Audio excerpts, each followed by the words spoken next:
Et à présent, mesdames et messieurs, nous avons au bout du fil Dr Raouf Ghafar, qui est expert en économie, pour nous parler plus de ce forum concernant le groupe de la Banque islamique du développement, tenu à Sharm el-Sheikh sous les auspices du président de la République. Dr Raouf, bonjour. Bonjour. Alors, comment voyez-vous ces réunions? Premièrement, la conférence du groupe de la Banque islamique en sa 47e session. Et cette fois-ci, c'est un peu différent. C'est-à-dire, bien que ce soit la 47e session, mais cette fois-ci, c'est consacré, même le slogan de cette fois, c'est résilience et continuité. Et, durabilité. Et durabilité, etc. Donc, c'est après le Covid, il faut se mettre d'accord sur une politique pour justement se préparer pour l'avenir proche. Et c'est ça qui donne à cette session une importance un peu plus grande que les autres. Mais en principe, moi, personnellement, je suis toujours content quand l'Égypte ôte des conférences, ôte des rendez-vous à ce niveau, parce que ça veut dire que l'Égypte est importante, elle est là et elle joue un rôle important. Ça, c'est une chose personnellement qui me plaît. Autre part, si on garde ça à côté, nous savons tous que Sharm el-Sheikh va ôter la fameuse conférence de COP 27 qui est vers la fin de cette année. C'est un événement très, très important sur le plan mondial. Et c'est pour ça que notre Premier ministre, d'ailleurs, et notre Président se rendent à Sharm el-Sheikh de temps à autre pour justement superviser les préparations qui prennent lieu à propos de ce programme. Mais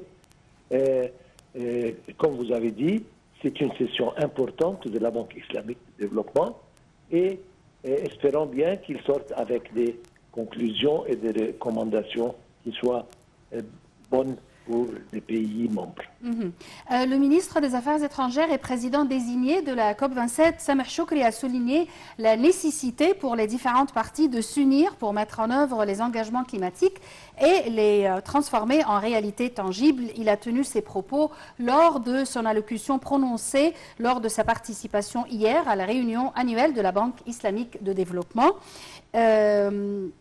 Cette réunion ou cet événement est intitulé « La route vers la COP27, transition vers une économie verte ».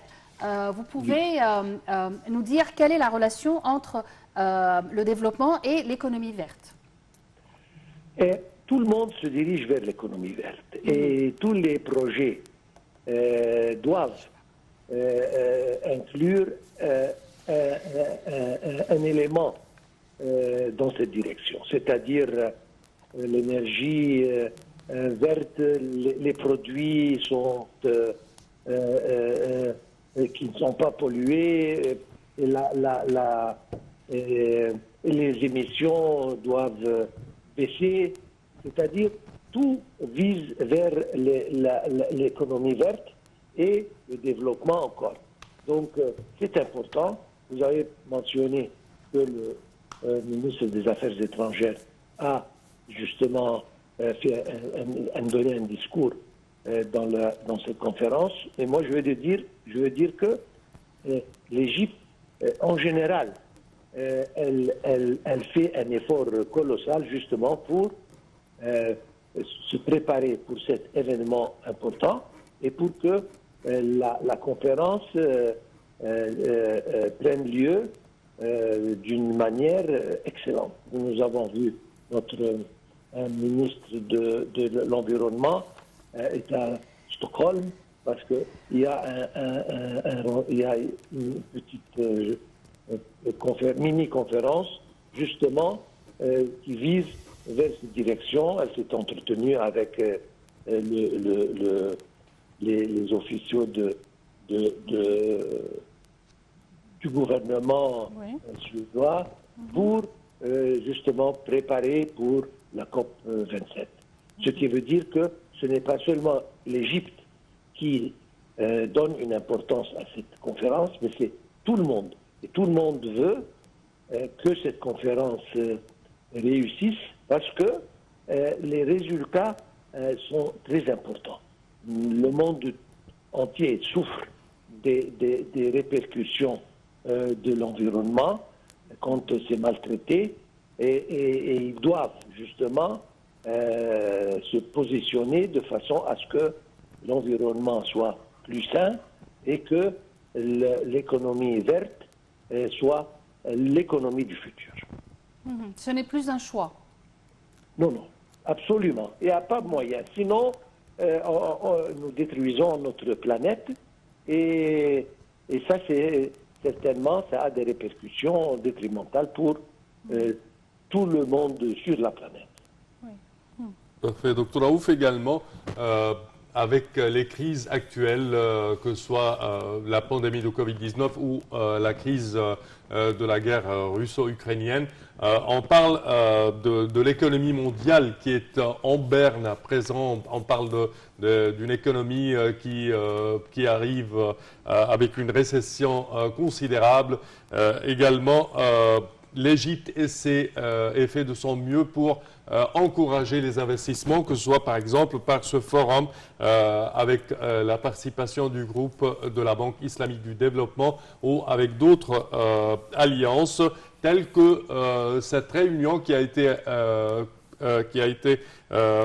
avec le Premier ministre, Dr Moustapha Madbouli, aux Émirats arabes unis, une réunion tripartite, une conférence tripartite entre la Jordanie, les Émirats arabes unis et l'Égypte pour promouvoir l'industrie. Alors, comment voyez-vous ces pas et certainement cette alliance tripartite pour promouvoir l'industrie en Égypte et en Jordanie et les Émirats arabes unis? D'ailleurs, le Premier ministre a dit lors de son discours hier que l'Égypte s'est préparé les projets d'infrastructure qui ont été exécutés dans les dernières années ont pavé le sol d'une manière vraiment excellente, de façon à ce que l'Égypte maintenant est prête à recevoir des investissements dans les divers domaines, surtout maintenant l'industrie. Et nous avons vu qu'à Sharm el-Sheikh, il a rencontré, suivi la conférence qu'ils ont eue aux Émirats il y a quelques jours, un des hommes d'affaires, des grands hommes d'affaires de l'Émirat, et il a promis d'augmenter les investissements de sa compagnie en Égypte de 700 millions à 1 milliard de dollars dans les 3 années qui viennent. Donc ça, c'est un premier résultat. Je suis sûr qu'il y aura beaucoup d'investissements directs en provenance de cette partie du monde. Certainement, nous aspirons à ce que les investissements viennent de partout. Mais en principe,